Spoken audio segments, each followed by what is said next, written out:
नमस्कार, मैं हूं आपके साथ अनीता शर्मा और वक्त हो चला है उत्तर प्रदेश की बड़ी खबरों का। मैनपुरी में भगवान परशुराम जयंती के अवसर पर भव्य शोभा यात्रा कार्यक्रम का आयोजन किया जाएगा और ये शोभा यात्रा शहर के मुख्य मार्गों से होते हुए निकाली जाएगी, जिसमें आकर्षण झांकियां भी शामिल होंगी। कार्यक्रम में मुख्य अतिथि के रूप में उप मुख्यमंत्री ब्रजेश पाठक शामिल होंगे। इसके अलावा पूर्व कैबिनेट मंत्री सहित कई गणमान्य अतिथि भी मौजूद रहेंगे। शोभा यात्रा के समापन के बाद से क्रिश्चियन मैदान में एक विशाल जनसभा का आयोजन किया जाएगा। पूरा कार्यक्रम शहर कोतवाली क्षेत्र में सुरक्षा व्यवस्थाओं के बीच संपन्न कराया जाएगा। भगवान परशुराम जयंती के उपलक्ष्य में ये पीसी की जा रही है। उसी में संदेश दिया जा रहा है जनपद के समस्त ब्राह्मण बंधु और भी जो सारे नागरिक हैं, सभी लोग भगवान परशुराम जयंती में शामिल हों और उसकी शोभा यात्रा को बढ़ाएं और भगवान का आशीर्वाद प्राप्त हो। उत्तर प्रदेश सरकार के उप मुख्यमंत्री ब्रजेश पाठक जी इसके चीफ। जैसा कि आप सबको अवगत है कि 19 अप्रैल को भगवान परशुराम शोभा यात्रा बड़ा धूमधाम से निकाली जा रही है। इसमें मुख्य अतिथि के रूप में माननीय ब्रजेश पाठक जी उप मुख्यमंत्री उत्तर प्रदेश सरकार व पूर्व कैबिनेट मंत्री वर्तमान विधायक भोगांव माननीय रामनेश अग्नोत्री जी, अपने हरिरानंद जी महाराज महामंडलेश्वर जी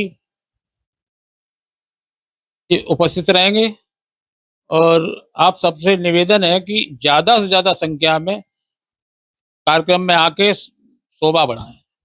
धन्यवाद। इसका महावीर उपवन जैन मंदिर कलह रोड से शुरू होगी और अपने सद्दा बसंता चौराहा होते हुए छोटा क्रिश्चियन मैदान समापन हो। वहीं अंबेडकर नगर से बड़ी राजनीतिक प्रतिक्रिया निकलकर सामने आई है, जहां पर समाजवादी पार्टी के राष्ट्रीय महासचिव और सांसद लालजी वर्मा ने सोशल मीडिया प्लेटफॉर्म एक्स पर पोस्ट करते हुए प्रधानमंत्री नरेंद्र मोदी के महिला आरक्षण को लेकर दिए गए बयान पर तीखी प्रतिक्रिया दी है।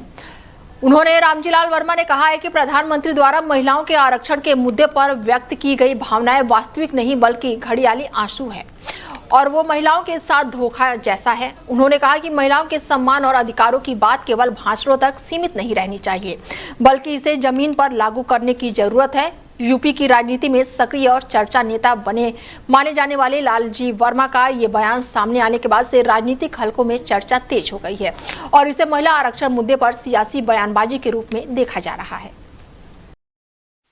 वहीं कानपुर कमिश्नरेट पुलिस ने एक बड़े इंटरनेशनल और अंतर्राज्यीय साइबर ठगी गिरोह का बड़ा खुलासा किया है, जो भारत के साथ साथ पड़ोसी देशों को भी निशाना बनाकर धोखाधड़ी की वारदात को अंजाम दे रहा था।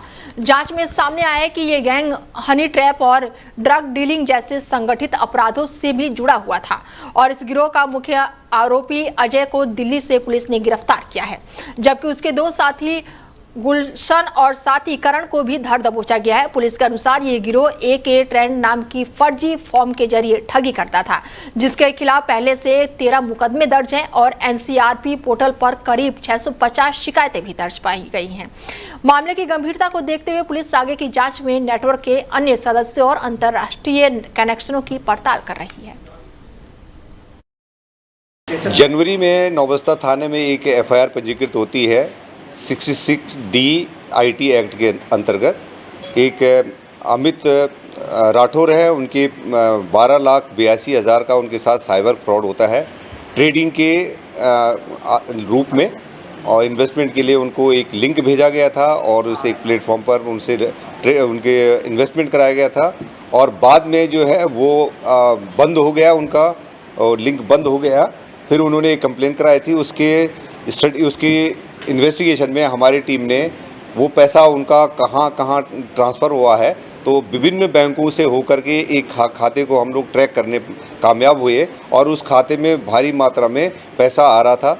इसके हम लोगों ने पंजाब, इसका लिंक जो लड़के थे वो पंजाब के पाए गए। उस खाते में करीब 3 महीने के अंदर 80 करोड़ रुपए का ट्रांजैक्शन हुआ था और AK ट्रेडिंग कंपनी के नाम से वो खाता खुला हुआ था। उसका एक अजय है, उसको दिल्ली पुलिस के द्वारा अरेस्ट कर दिया गया है। 2 लोगों को, करण और गुलशन को हमारी टीम ने अरेस्ट करा है। कुछ लोग अभी इसके फरार हैं। इनके पास से काफ़ी कागजात मिले हैं, काफ़ी डिटेल में कई फर्मों के डिटेल मिले हैं, बैंक के चेक्स मिले हैं और ये पंजाब के रहने वाले, कुछ इंटरनेशनल कॉलिंग का इनका पता लगा और उत्तर प्रदेश में इस गैंग के खिलाफ 13 एफआईआर पंजीकृत हैं। उत्तर प्रदेश से ही 26 करोड़ रुपए का साइबर ठगी इस अकाउंट में हुई है और टोटल मिलाकर के 80 करोड़ का 3 महीने का हम लोग जो स्टडी। वहीं यूपी के ललितपुर में आयोजित संपूर्ण समाधान दिवस के दौरान जिलाधिकारी सत्य प्रकाश और पुलिस अधीक्षक मोहम्मद मुश्ताक ने तहसील तालबेहाट परिषद में पहुंचकर फरियादियों की समस्याओं को गंभीरता से सुना और इस दौरान बड़ी संख्या में लोग अपनी शिकायतें लेकर पहुंचे और प्रशासन के सामने अपनी समस्याएं रखी। अधिकारियों ने सभी शिकायतों को ध्यानपूर्वक सुनते हुए संबंधित विभाग को निष्पक्ष, गुणवत्तापूर्वक और समयबद्ध निस्तारण के स्पष्ट निर्देश दिए। मौके पर मौजूदा प्रशासनिक अधिकारियों ने ये सुनिश्चित करने पर जोर दिया कि किसी भी फरियादी को अनावश्यक परेशानी न हो और शिकायतों का समाधान प्राथमिकता के आधार पर किया जाए।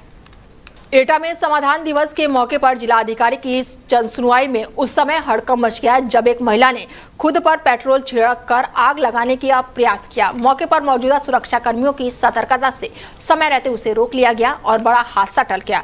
घटना उस समय हुई जब युवक अपनी शिकायत लेकर जनसुनवाई में पहुंची थी। शिकायत सौंपने के बाद से कथित रूप से असंतुष्ट होकर उन्होंने सभागार में ही अपने ऊपर पेट्रोल छिड़क लिया।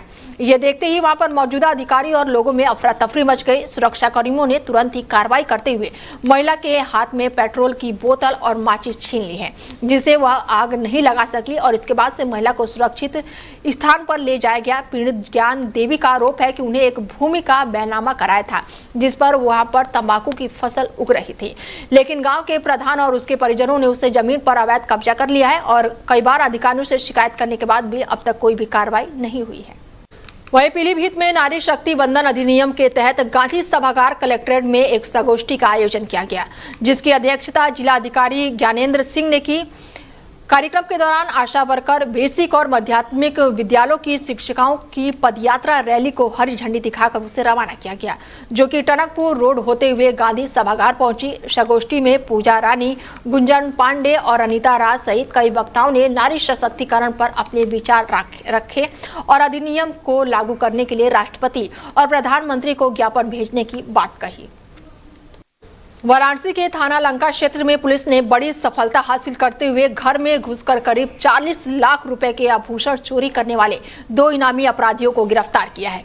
ये कार्रवाई वाराणसी कमिश्नरेट पुलिस के विशेष अभियान के तहत की गई है, जिसमें करीब 250 सीसीटीवी फुटेज खंगाले गए हैं और आरोपियों तक पहुंचा गया है। इसके साथ ही घटना में पीड़ित दंपति जो है 31 मार्च को अपने गांव गया था और 4 अप्रैल को लौटने पर घर का ताला टूटा हुआ मिला। अलमारी से लाखों के गहने गायब थे, जिसके बाद से थाना लंका में मुकदमा दर्ज किया गया।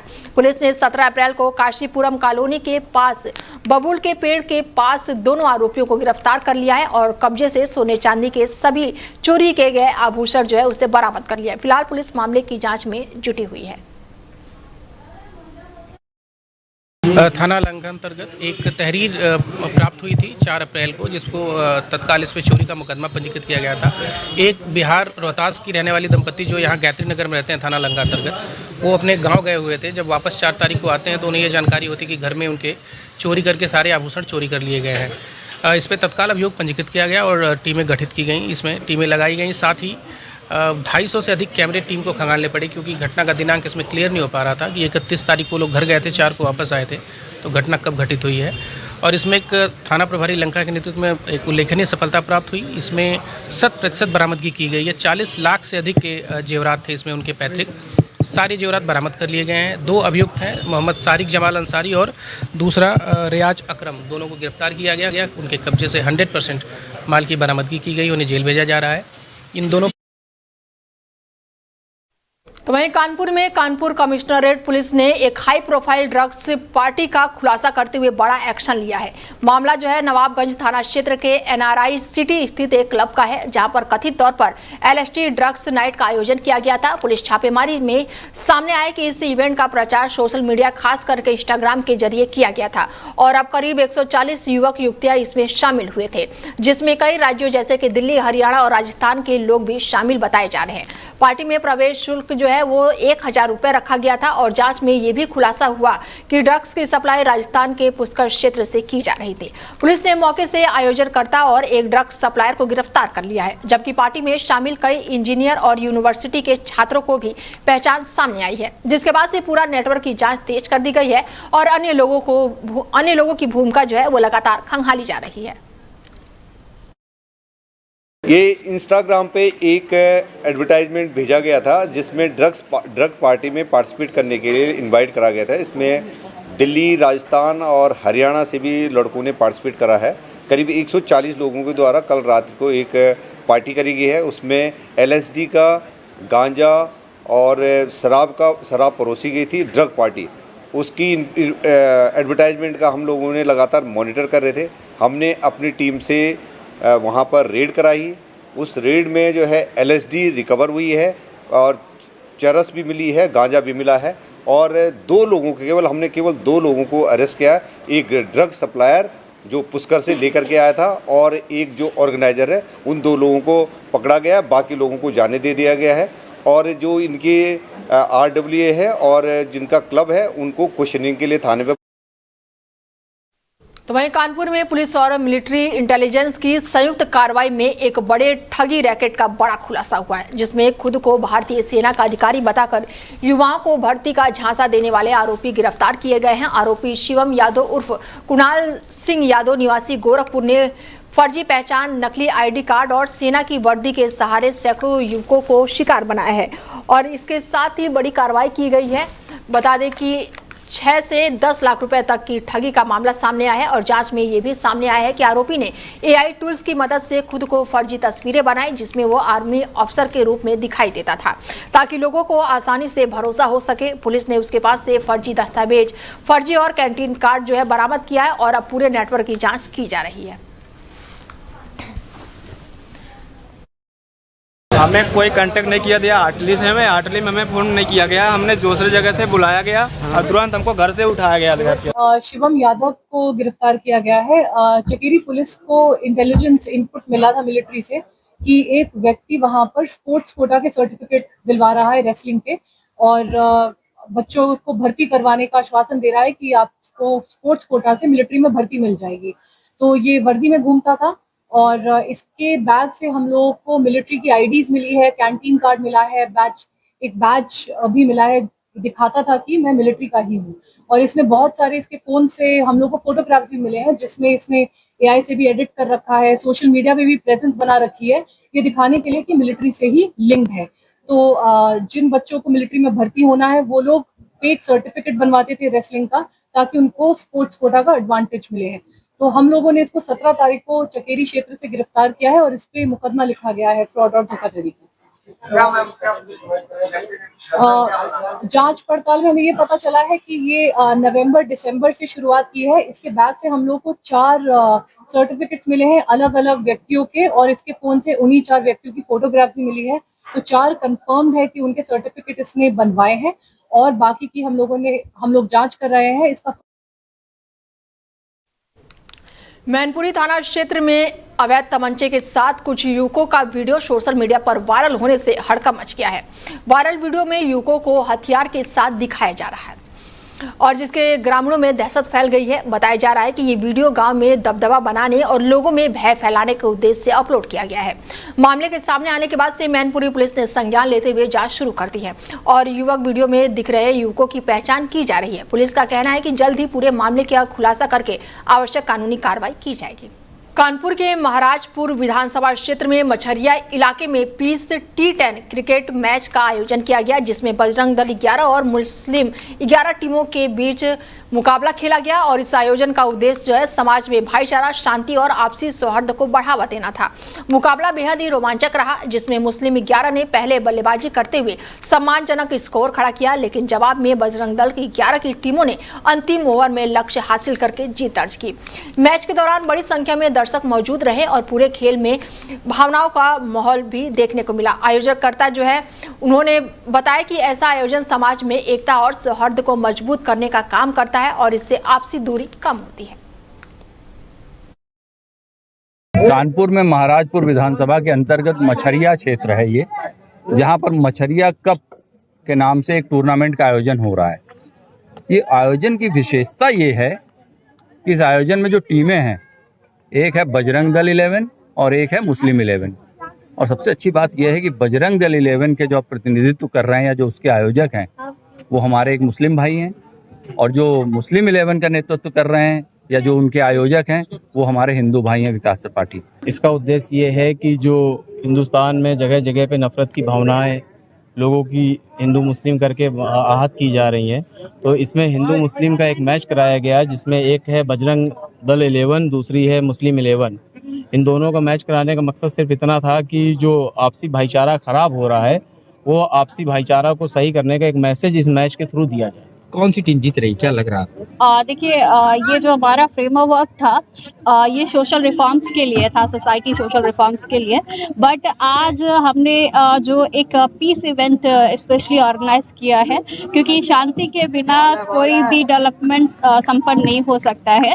और जो कि आज भारत में जो सबसे बड़ी जो कमी है और जो सबसे बड़ा कलंक जो भारत को लगाया जा रहा है नफरत की आग लगाकर, तो उसको मोहब्बत में बदलने का प्रयास किया है पीस मैच कराकर, और जिसमें हमने बजरंग दल 11 और मुस्लिम 11 टीम।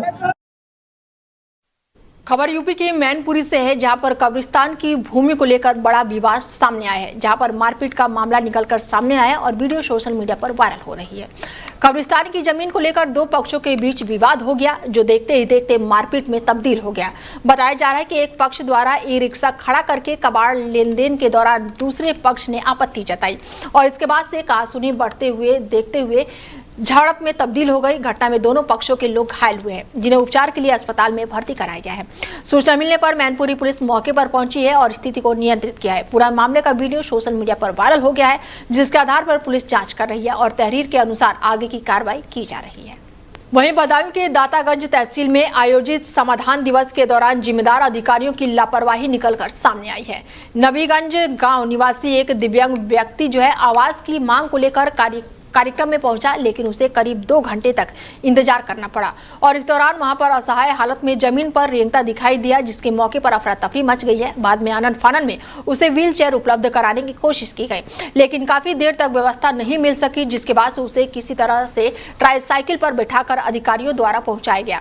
मामले पर विनोद कुमार सिंह ने बताया है कि कुल 33 शिकायत जो है प्राप्त हुई है, जिसमें से 3 का निस्तारण किया गया है और पीड़ित दिव्यांग की शिकायत पर जाँच करके जल्द ही आवास दिलाने की कार्रवाई की जाएगी। आज तहसील दातागंज में डीएम सर की अध्यक्षता में तहसील दिवस का आयोजन किया गया था, जिसमें कुल 35 शिकायतें आई हैं, जिनका मौके पे 3 का निस्तारण किया गया। 1, 2, 3 शिकायतें ऐसी थी जो उसमें खतौनी में दुरुस्ती से संबंधित थी, उनका भी अभी लेखपाल से रिपोर्ट लग रही है, उसका भी निस्तारण आज ही हम करा रहे हैं। प्रधानमंत्री आवास के लिए उनका प्रार्थना पत्र आया हुआ है और उसमें सीडीओ सर भी आए थे, उनसे भी बात हुई है, तो उसमें जांच करके नियमानुसार उसकी कार्रवाई यथासंभव बहुत जल्द शीघ्र ही करा दी जाएगी। सबसे प्राथमिकता मेरी जो है, जो शासन और डीएम सर के जो निर्देश है उनका अनुपालन निचले स्तर तक सुनिश्चित कराना, सरकार की जो योजनाएं हैं उन योजनाओं का लाभ संबंधित जो गरीब व्यक्ति हैं उनके तक पहुंचाना, और इसके साथ साथ जो बड़ी समस्या मुझे यहाँ दिखी है अवैध कब्जे से संबंधित है। जो अवैध कब्जे हैं उन अवैध कब्जे को खाली कराना और जो बड़े बड़े भूमाफिया टाइप के लोग हैं उनके खिलाफ कार्रवाई भी कराना, ये मेरी प्राथमिकता में। वहीं यूपी के बदायूं में करंट हादसे के बाद से बिजली विभाग ने बड़ी कार्रवाई की है। शुरुआती जांच में लापरवाही सामने आने पर सख्त कदम उठाए गए हैं और इस मामले में अवर अभियंता जितेंद्र को निलंबित कर दिया गया है, जबकि उपखंड अधिकारी सौरभ कुमार को भी निलंबित किया गया है और इसके अलावा विद्युत उपकेंद्र के परिचालक की सेवा समाप्त कर दी गई है और लाइनमैन को भी बर्खास्त किया गया है। जांच में विभागीय लापरवाही के संकेत मिलने के बाद से ये बड़ी कार्रवाई की गई है। मामले में विभागीय जाँच शुरू कर दी गई है और चंद्रशेखर कुमार ने कार्रवाई की पुष्टि की है। कल एक बेहद दुर्भाग्यपूर्ण घटना हुई है। इसमें पीड़ित परिवार के प्रति मेरी संवेदनाएं हैं। पीड़ित परिवार के इससे काफ़ी मैं आहत भी हूं और इस दुर्भाग्यपूर्ण घटना में जो भी कर्मचारी दोषी था उसके विरुद्ध कठोर कार्रवाई की गई है। संबंधित उपखंड अधिकारी को निलंबित कर दिया गया है। अवर अभियंता श्री जितेंद्र कुमार को निलंबित कर दिया गया है। जो उसमें कार्यरत उपकेंद्र पे कार्यरत जो एसएसओ जिनको कि उपकेंद्र परिचालक कहते हैं, उनकी सेवा समाप्ति कर दी गई है। जो संविदा कर्मी जिसने शटडाउन लिया था ज्ञानंदन, उसे भी सेवा से बर्खास्त कर दिया गया है। लाइनमैन होगा? जी, लाइनमैन है, इसे सेवा से बर्खास्त कर दिया गया है। और कठोर निर्देश दिए गए हैं समस्त संबंधित अधिकारियों को अन्य क्षेत्रों में इस प्रकार की कोई घटना न हो।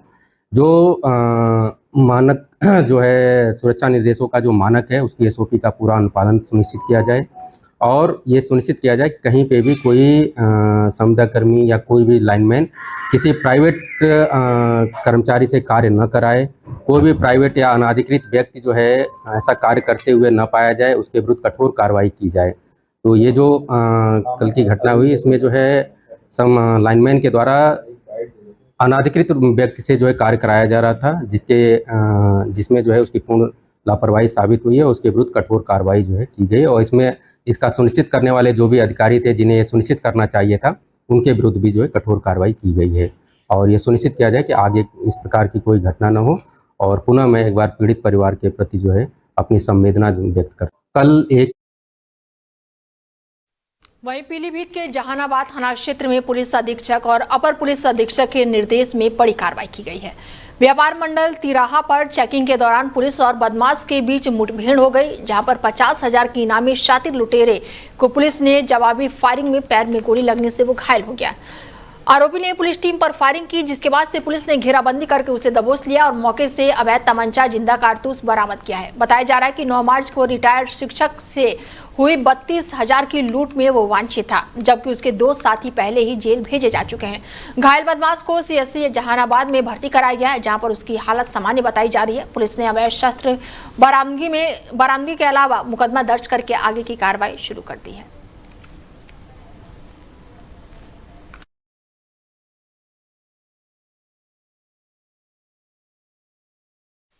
तो वहीं यूपी के अयोध्या में वीकेंड के दौरान भी भारी भीड़ के चलते यातायात व्यवस्था पूरी तरह से चरमरा गई है। राम मंदिर क्षेत्र में ट्रायल के दौरान बैरियर हटाए जाने के बाद से कई किलोमीटर लंबा जाम लगा रहा, जिससे श्रद्धालुओं और स्थानीय लोग दोनों परेशान हो गए। येलो जोन में सुरक्षा ढांचा जो है ढीला पड़ने से वाहन बिना रोक टोक आगे बढ़ते हुए नजर आए, जिससे सुरक्षा व्यवस्था पर सवाल उठने लगे हैं। स्थिति बिगड़ने पर ट्रैफिक नियंत्रण पूरी तरह से प्रभावित हो गया और कई जगहों पर अव्यवस्था फैल गई। स्थानीय लोगों ने पहले भी बैरियर और सुरक्षा व्यवस्थाओं को लेकर आपत्ति जताई थी, लेकिन भीड़ बढ़ने के बाद से हालात और भी बिगड़ गए। प्रशासनिक स्तर पर व्यवस्था को दुरुस्त करने की कोशिश जारी है, लेकिन भारी भीड़ जो है अभी भी चुनौती बना हुआ है।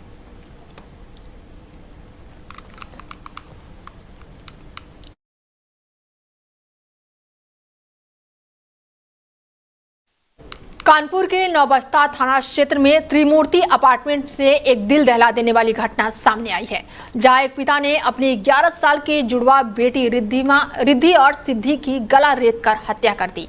आरोपी शशि रंजन मिश्रा, जो दवा व्यापारी बताया जा रहा है, ये घटना के बाद से खुद को 112 पर कॉल करके पुलिस को भी सूचना दी। मौके पर पहुंची पुलिस ने कमरे में दोनों बच्चियों का शव मिला, जबकि उसकी मां रेशमा और छोटा बेटा उसी घर में मौजूद थे। बताया जा रहा है कि आरोपी शराब के नशे में अक्सर विवाद करता था और घटना की रात में भी घरेलू झगड़े के बाद उसने ये खौफनाक कदम उठाया। आशंका जताई जा रही कि वारदात से पहले परिवार को नशीला पदार्थ दिया गया हो सकता है, कि हालांकि इसकी पुष्टि जांच के बाद ही होगी। पुलिस और फॉरेंसिक टीम ने मौके से साक्ष्य जुटाए हैं और आरोपियों को हिरासत में लेकर पूछताछ जारी है। पूरे इलाके में इस दर्दनाक घटना के बाद से शोक और सनसनी का माहौल है।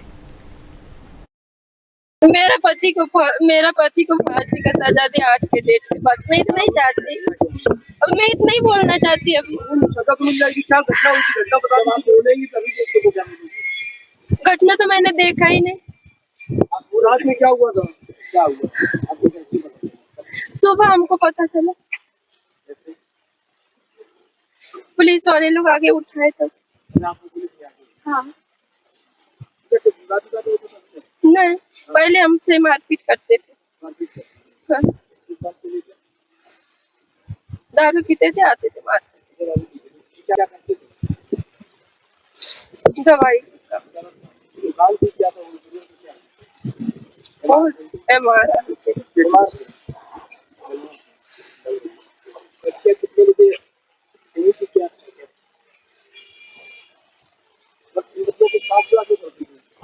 ले गए। मेरा पति को फांसी का सजा दे आज के डेट में। बस मैं इतना ही चाहती, अब मैं इतना ही बोलना चाहती। अभी घटना तो मैंने देखा ही नहीं।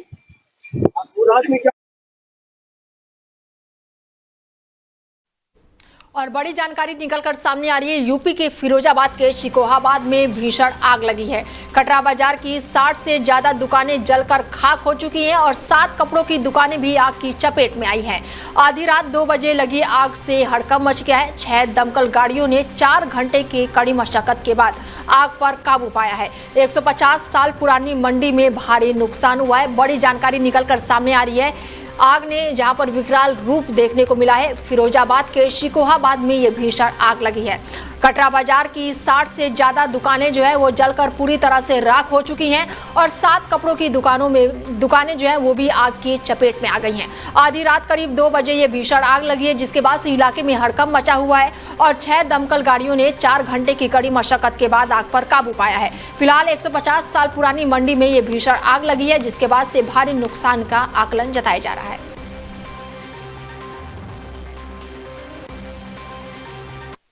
फिलहाल बुलेटिन में मेरे साथ इतना ही। दीजिए इजाजत, नमस्कार।